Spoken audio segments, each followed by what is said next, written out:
오늘은 믿음으로 시작하고 감사로 완성하라 라는 제목으로 말씀의 은혜를 나누겠습니다.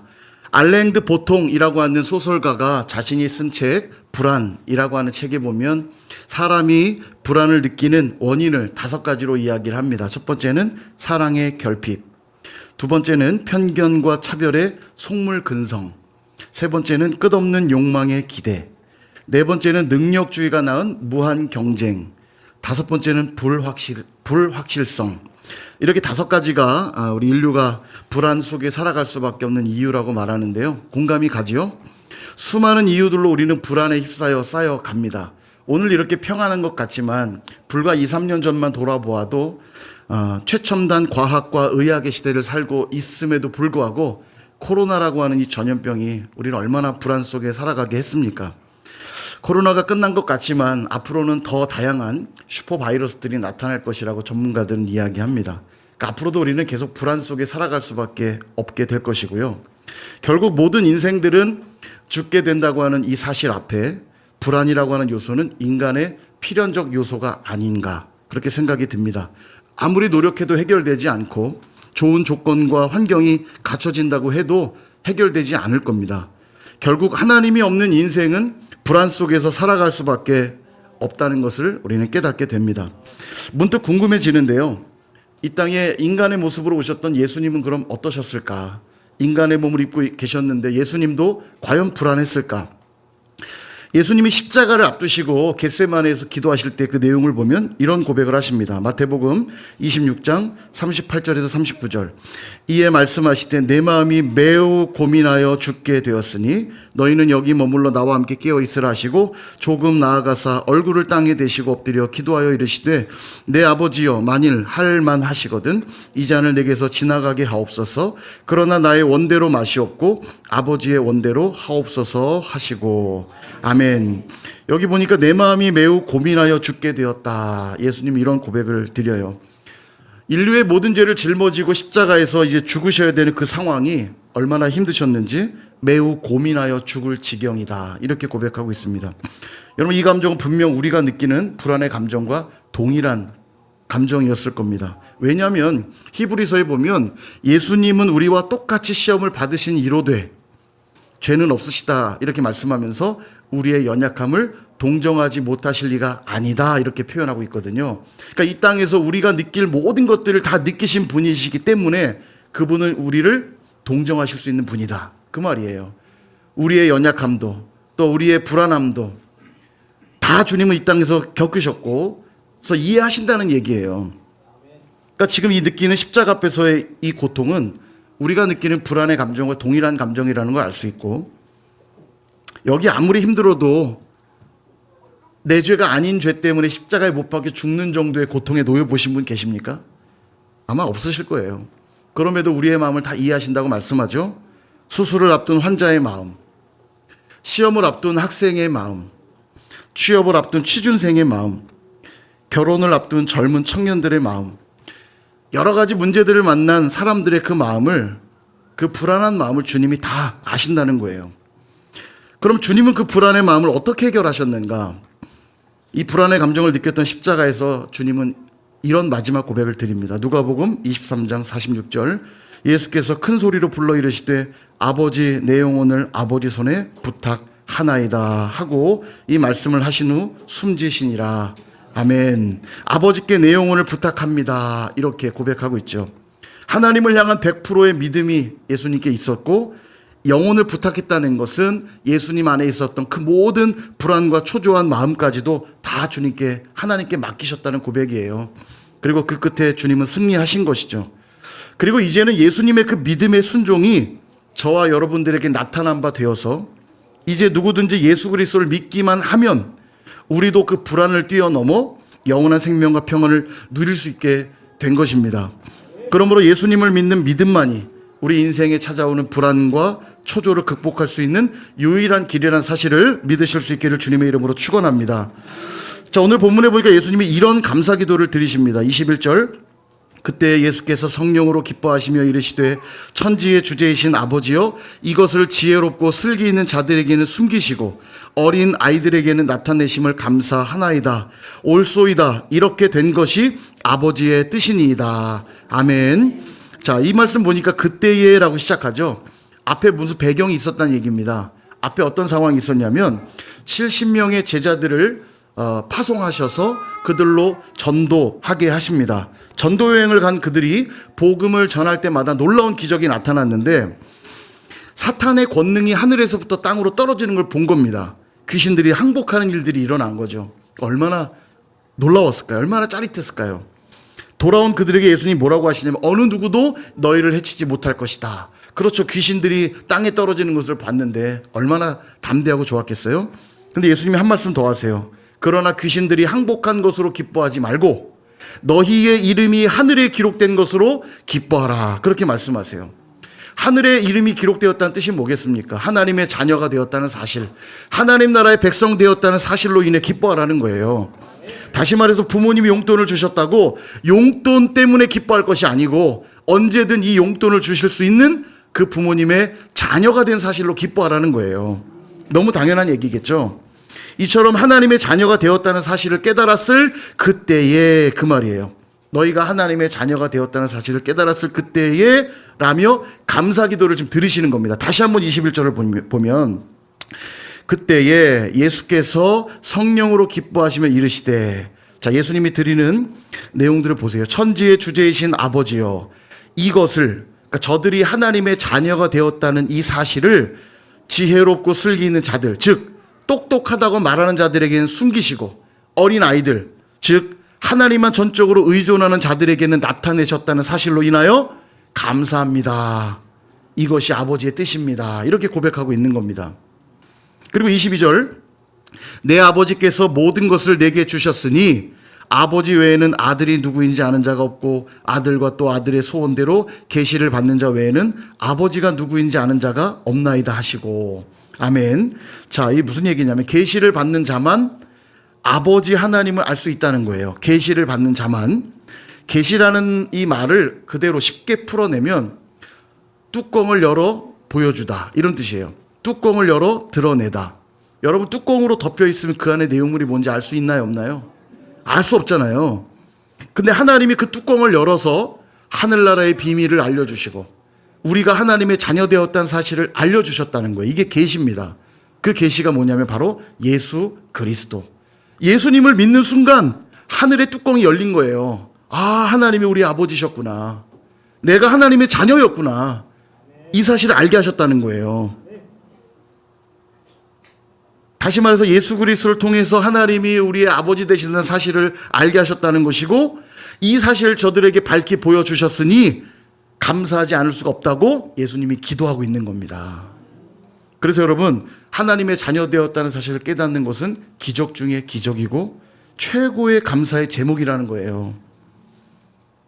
지금 내가 살아가는 집, 내가 받은 용돈들, 내게 공급되고 있는 모든 것들 다 귀하고 감사하겠지만 진짜 감사는 뭐냐면 이 모든 걸 주시고도 남을 부모님이 계시다는 게 감사한 내용이잖아요.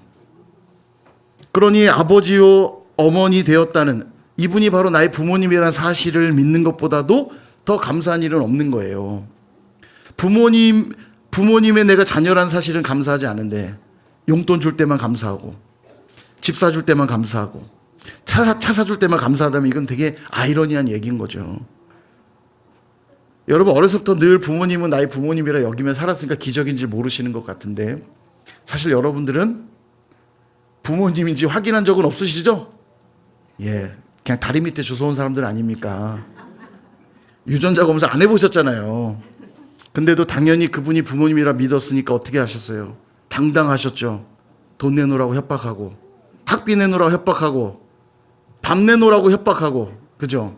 한 번도 엎드려 절하며 밥 좀 주십시오 구걸하신 적 없으시죠? 그래서 기적이라고요, 이게요. 그분이 내 부모님이라는 사실이 믿어졌다는 사실은 기적인 거예요, 이건요. 이게 안 믿어지면 어떡하겠어요? 늘 불안하지 않겠어요? 저분이 날 버리시면 어떡할까? 오늘도 내게 밥을 안 주시면 어떡할까? 오늘도 집에 문을 안 열어주면 어떡할까? 늘 불안하지 않겠어요? 근데 그분은 내 부모님이어서 언제든지 내가 집으로 돌아갈 수 있고, 언제든지 따뜻한 밥을 먹을 수 있고, 언제든지 용돈을 탈 수 있다고 하는 이 사실은 기적인 겁니다. 여러분, 예수님이 이 놀라운, 우리가 자녀되었다는 사실로 인해 예수님이 감사 기도를 드리셨다면 자녀된 저와 여러분이야말로 정말 감사의 기도를 드려야 되지 않을까요? 이 말을 좀 다르게 제가 표현을 드리면, 예수님을 믿음으로 신앙생활이 시작이 되었다면 그 예수님 때문에 내가 하나님 자녀가 되었다는 사실로 감사할 때 신앙생활은 완성이 된다는 것입니다. 내가 자녀 되었다는 사실에 감사하는 자들의 삶이 어떨지 상상해 보세요. 대충 아무렇게나 살까요? 하나님의 자녀답게 살아가지 않을까요? 자녀가 되었다는 감격과 기쁨이 있는데 어떻게 내 멋대로 살겠어요? 자녀로서 살아갈 수밖에 없는 겁니다. 누가복음 17장에 보면 10명의 나병 환자 이야기가 나옵니다. 여기에 보면, 아직 나오면 안 되는데, 10명의 나병 환자가 나오는데, 이 10명의 나병 환자가 나병 환자촌에 따로 살고 있었습니다. 왜냐하면 나병 환자들은 반드시 격리되게 돼 있거든요. 그러니까 이들 나병 환자끼리 모여 살고 있었는데 예수님이 의도적으로 나병 환자들이 있는 그 마을로 들어가세요. 이들을 만나러 가신 거죠. 예수님의 소문을 들어왔었던 이 나병 환자들이 예수님이 오셨다는 사실로 예수님께 찾아가서 고쳐주시기를 구합니다. 이때 예수님이 이렇게 말씀하시는 거죠. 누가복음 17장 14절, 보시고 이르시되 가서 제사장들에게 너희 몸을 보이라 하셨더니 그들이 가다가 깨끗함을 받은지라. 아멘. 잘 보세요. 제사장들에게 가서 너희 몸을 보이라 이렇게 말했죠. 율법에 의하면 나병 환자들이 병이 낫거든 제사장에게 나았다는 걸 확인을 받아야만 공동체로 돌아갈 수 있거든요. 그러니까 예수님이 제사장들에게 너희 몸을 보이라는 것은 너희가 나았다라는 표시예요. 근데 그들이 가다가 깨끗함을 받았다는 건 예수님이 말씀하고 있던 그 시점에도 나병이 여전히 몸에 있었다는 얘기입니다. 여전히 몸에 나병이 있는데 제사장에게 가라고 했더니 이들이 갔어요. 그러니까 가던 중간에 병이 나은 겁니다. 그러니까 여러분, 출발할 때부터 10명은 다 예수님의 말씀을 믿었다는 얘기예요. 여전히 나병이 있는데도 제사장에게 가라고 했을 때 갔잖아요. 예수님을 믿었다는 뜻이에요. 그리고 가던 중에 정말 병나음을 입게 되는 놀라운 기적을 체험했습니다. 근데 9명이 어디로 갔는지 예수님께 돌아와서 감사하지 않고 그들은 삶의 현장으로 돌아갔어요. 제사장에게 몸을 보이고는 어쩌면 그동안 만나고 싶었던 가족들에게 돌아갔을 수도 있고요. 너무너무 함께 놀고 싶었던 친구에게 돌아갔을 수도 있고요. 또 많은 이들에게 내가 이렇게 병이 나았다고 얼마나 자랑하고 싶었겠습니까? 근데 여러분, 진짜 신앙은 여기가 끝이 아니에요. 병 고침을 나음을 입고 기적을 체험하는 게 신앙생활의 끝이 아닙니다. 이때 단 한 명의 사마리아 사람만 예수님께 돌아오죠. 그리고 예수님께 엎드려 영광을 돌리고 감사를 고백합니다. 그리고 감사를 고백한 그 사람에게 예수님 이렇게 선포하시죠. 내 믿음이 너를 구원하였다. 이걸 다르게 표현하면 너의 신앙만 진짜구나 이렇게 말씀하신 거예요. 어떤가요, 여러분? 모두 다 예수님을 믿었지만 구원의 완성은 누구만 경험했어요? 감사했던 이 사마리아 한 사람만 경험한 것입니다. 오늘 저와 여러분도 동일합니다. 우리 모두는 예수 그리스도를 믿어서 신앙생활을 시작한 자들입니다. 불안 속에서 살아가야 될 인생들이 예수님을 믿음으로 이제 하나님의 은혜를 체험하였고 놀라운 은혜를 덧입었어요. 이젠 불안을 뛰어넘는 축복된 인생들이 되었단 말이죠. 시작이 반이라는 말이 있습니다. 시작의 중요성을 뜻하는 격언이죠. 예수를 믿게 됨으로써 신앙생활을 시작하였다는 것 정말 잘한 일이고 복된 일입니다. 그러나 그것은 어디까지나 시작일 뿐이에요. 자녀를 낳으면 그의 태어난 그 자녀 너무 복되고 귀하지만 태어났기 때문에 끝난 게 아니죠. 태어났으면 이제 건강하게 자라가는 일이 남은 것처럼 예수를 믿음으로 시작된 신앙생활은 그 나머지 반을 채워야 될 반이 있단 말이에요. 예수를 믿음으로 시작이 반인 줄은 알겠는데 그럼 그 나머지 반은 무엇으로 채워야 할까요? 무엇으로 채워야 되겠습니까, 여러분? 어렵나요? 믿음으로 시작된 신앙생활의 나머지 반은 무엇으로 채워야 돼요? 감사로 채워야죠. 예. 예수를 믿음으로 내가 하나님 자녀 되었다는 그 사실에 감사하는 삶이야말로 신앙생활에 반드시 필요한 모습이라는 겁니다. 골로새서 2장 6절과 7절에 보면 그러므로 너희가 그리스도 예수를 주로 받았으니 예수를 믿음으로 그분이 너희의 주가 되었으니 그 안에서 행하되 7절 그 안에서 예수를 믿음으로 예수님께 뿌리를 박으며 예수님께 세움을 받아 예수님의 교훈을 받은 대로 예수님을 믿음에 굳게 서서 뭘 하라고요? 뭘 넘치게 하라고요? 감사함을 넘치게 하래요. 내가 오늘 예수를 믿는다는 것, 그 말은 예수님께 뿌리를 박는 일이요, 예수님께 세워지는 일이요, 예수님의 교훈 안에 서 있는 것입니다. 내가 그렇게 살고 있다는 게 뭘로만 증명된다고요? 감사로만 증명된다는 거예요. 내가 정말 감사하는 삶을 통해서 아하, 예수님께 뿌리 박혀 있구나, 아하, 예수님께 세움을 받아 있구나, 예수님의 교훈 가운데 있구나, 예수님을 믿는 믿음 위에 굳게 서 있구나 라는 것을 감사로만 확인한다고 말씀하고 있는 겁니다. 그러니 믿음이 없는 자는 진정한 감사를 할 수가 없고요, 믿음이 있다 해도 감사하고 있지 않다면 그의 믿음은 진짜가 아닌 겁니다. 사랑하는 여러분, 우리는 내가 원하는 것이 이루어질 때만 감사하는 경향이 있어요. 그러나 그런 상대적인 감사는 진정한 감사가 아닙니다. 생각해 보세요. 나의 감사가 누군가에게 혹시 비참한 결과로 찾아온다면 그 감사가 어떻게 진정한 감사겠어요? 제가 어려서부터 무릎이, 예전에도 한번 이 말씀 드린 것 같은데, 제 무릎이 너무 안 좋고 어려서부터 아팠기 때문에 좋다는 병원, 좋다는 한의원 많이 찾아다녔습니다. 별의별 약도 다 먹어보고 치료도 받아봤는데 안 되는 거예요.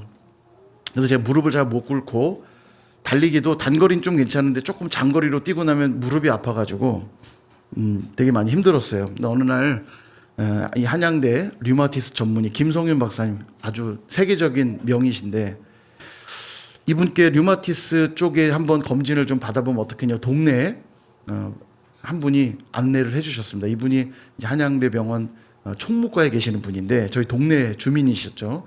근데 이분이 자기가 이렇게 예약을 해줄 테니까 한번 다녀와 보라고. 너무 감사한 거예요. 일주일 뒤에 병원을 찾아서 대기를 하고 있는데 얼마나 많은 사람이 그 대기실에 있는지, 류마티스 쪽이니까 어르신들이 되게 많았습니다. 저는 이제 그때 20살 때니까, 20살 대학교 1학년 때인데 거기 이렇게 앉아 있는데 옆에 계신 치긋한 할아버지 한 분이 아이고, 청년 얼마 만에 왔어? 이렇게 물으시는 거예요. 느낌이 딱 싸해서 제 어머니가 병원 예약해줘서 전 잘 모릅니다. 그냥 그랬어요. 그때 아유, 나는 4년 만에 왔어? 이러시는 거예요. 전 일주일 만에 왔잖아요. 일종의 말하자면 백을 쓴 거죠. 백 쓴 꼴이 된 거죠. 저는 이제 갈아버려서 왔지만. 감사하면서도 얼마나 죄송하든지. 여러분, 이런 사람이 많아지면 대기수는 길어지겠죠. 2년이었다가 3년이었다 4년이었다 되는 거 아닙니까? 중간중간 누가 자꾸 껴들으면. 근데 나는 일찍 와서 좋다고 감사한다는 게 누군가에게 감사할 제목일 수 없잖아요. 그죠? 내가 오늘 돈을 많이 벌었다는 건 당연히 감사할 일이기도 하지만 누군가는 돈을 잃었다는 뜻일지도 모릅니다. 내가 오늘 승진했다는 건 누군가의 승진의 기회를 빼앗은 것일지도 몰라요. 내가 어렵게 대학에 들어가고 어렵게 취업했다는 것 역시 누군가에겐 더 나은 기회가 잃어버린 것일지도 모릅니다. 그래서 여러분, 감사하면 안 된다는 뜻은 아니에요. 감사해야죠. 그러나 진정한 감사는 그런 상대적인 감사 정도가 아니라는 말씀을 드리는 겁니다. 주님의 이 감사 기도를 다시 한번 생각해 보세요. 무엇이 진정한 감사였습니까? 뚜껑을 열듯, 우리는 절대 알 수 없는 그 비밀을 하나님이 뚜껑을 열듯 열어서 예수님을 알게 하시고 예수님을 믿게 하심으로 우리가 하나님 자녀 되었다는 사실, 이것이 예수님이 올려드렸던 감사의 기도 아니었습니까? 그러니 잘 풀릴 때도 감사하지만 잘 풀리지 않을 때도 우리는 감사할 수 있어요. 왜요? 나를 인도하시는 분은 하나님 아버지시니까. 많은 걸 소유할 때도 감사할 수 있지만 그렇지 못할 때도 우리는 감사할 수 있어요. 왜요? 여전히 나를 채우실 수 있는 분은 하나님 아버지시니까. 건강할 때도 감사하지만 건강하지 못할 때도 우리는 감사할 수 있어요. 왜요? 여전히 나를 주장하시고 붙드시는 분은 하나님 아버지시니까. 그래서 감사는 신앙의 고백이고 신앙의 완성이라고 말씀드리는 겁니다. 그러므로 감사한 삶을 계속 살아가기 위해 우리는 예수님을 바라볼 필요가 있어요. 23절, 제자들을 돌아보시며 조용히 이르시되 너희가 보는 것을 보는 눈은 복이 있도다. 너희가 보는 것을 보는 눈은 복이 있도다. 24절 내가 너희에게 말하노니 많은 선지자와 임금이 너희가 보는 바를 보고자 하였을 때 보지 못하였으며 너희가 듣는 바를 듣고자 하였을 때 듣지 못하였느니라. 아멘. 너희는 이제 예수님을 본 자 되었고 그분의 말씀을 들은 바 되었기에 날마다 그 믿음 위에 서 있을 때 비로소 진정한 감사가 시작된다고 말씀하고 있는 거예요. 예수님을 바라보지 않으면 우린 절대로 감사할 수 없다는 얘기입니다. 그러나 언제든지 예수님을 바라보기만 하면 내 상황과 조건과 환경과 관계없이 우리는 감사할 수 있는 거죠. 그러니까 감사하지 않고 있다면 그런 진정한 믿음, 진정한 신앙이 있다고 의심할 수밖에 없는 겁니다. 말씀을 정리합니다. 어떤 왕이 있었습니다. 지혜롭고 훌륭해서 많은 백성들과 신하들에게 존경받고 사랑받는 왕이었어요. 어느 날 왕이 신하들과 백성들과 함께 해변가에 나가 이렇게 앉아 있는데 하늘을 나르는 새를 보고는 한 신하가 이 왕을 칭송합니다. 왕이시여 하늘의 새들도 왕의 통치를 기뻐하며 왕의 명령에 복종하나이다. 제가 보기에 아부성 발언이에요. 그만큼 존경하고 사랑하는 왕이었어요. 그러자 이 왕이 의자 하나를 가져오라 얘기한 다음에 파도가 치는 해변 그 입구에 의자를 놓게 하고 그 의자에 앉습니다. 그리고 내가 어떤 왕인지 너희들에게 보여주겠노라. 그리고 큰 소리로 명령해요. 파도야 멈출지어다. 내 발 앞에서 물러갈지어다. 뭐가 아멘이에요. 예. 파도가 멈췄겠죠? 뭘 멈춰요? 파도가 계속 넘실넘실 오는 거예요. 그러자 왕이 더 큰 소리로 명령합니다. 왕이 명령한다. 파도는 당장 내 앞에서 물러갈지어다. 물러갔을까요? 여전히 파도는 왕을 위협해요. 그때 왕이 돌아서서 말합니다. 백성들과 신하들에게 말하기를 내가 아무리 명령해도 이 작은 파도 하나도 나는 어찌할 수 없어. 오직 만물을 다스리시고 주관하시는 분은 하나님 한 분뿐이시니 그분만을 경외하고 그분만을 섬기며 그분께 감사해야 합니다. 이렇게 말한 거예요. 여러분 이 왕이 지혜롭고 훌륭한 이유가 뭐라고 생각하십니까? 그가 가진 왕의 권세 때문입니까? 그를 따르는 백성들과 신하들이 많기 때문입니까? 아니죠. 자신을 왕으로 세우시고 또 다스리고 계시는 하나님을 믿었기 때문이고 그분으로부터 감사할 줄 알았기 때문에 그는 지혜롭고 훌륭한 왕이 아니었나 생각이 들어요. 사랑하는 여러분, 우리도 마찬가지입니다. 이 놀라운 비밀이 깨달아질 때 내가 하나님의 자녀가 되었고 예수님이 나를 구원하셨다고 하는 이 놀라운 계시의 말씀을 깨달아지게 될 때 우리는 상황과 환경과 조건을 뛰어넘는 감사가 비로소 가능해지는 겁니다. 내 힘으로는 아무것도 할 수 없지만 하나님으로서는 모든 걸 할 수 있다라고 하는 이 믿음이 있을 때 감사할 수 있는 거예요. 어느덧 시간이 흘러 2025년도 6개월이 지나 이제 후반기 시작을 알리는 7월 첫째 주가 되었습니다. 여러분 6개월 동안 올 한 해를 보내면서 어떤 마음이셨습니까? 여러분의 가정, 여러분의 일터, 학교, 또 여러분들의 진로, 물질의 문제들 여러 가지 상황들을 돌아보면 수많은 불확실성으로 인한 불안함들이 아마 가득했을 겁니다. 그럼에도 올 초 1월 첫째 주 예배를 드리면서 믿음으로 우리가 한 해를 출발하지 않았습니까? 이제 6개월의 시간이 지났어요. 여기까지 정말로 하나님이 어찌어찌 이렇게 풍성한 은혜로 여기까지 인도해 주신 것 우리는 은혜의 고백 드리지 않을 수가 없습니다. 그리고 이렇게 믿음으로 달려온 6개월이 있었다면 이제 나머지 6개월 여러분 무엇으로 채우시겠습니까? 믿음으로 달려온 6개월, 이제 남은 6개월은 감사로 채워야지요. 간절히 소망하기는 여러분 믿음 위에 굳게 서서 감사함의 열매를 가득 넘치게 하실 수 있기를 주님의 이름으로 축복합니다. 그래서 올 한 해를 마칠 때에는 감사로 하나님을 영화롭게 하는 저와 여러분 다 되시기를 주님의 이름으로 축원합니다.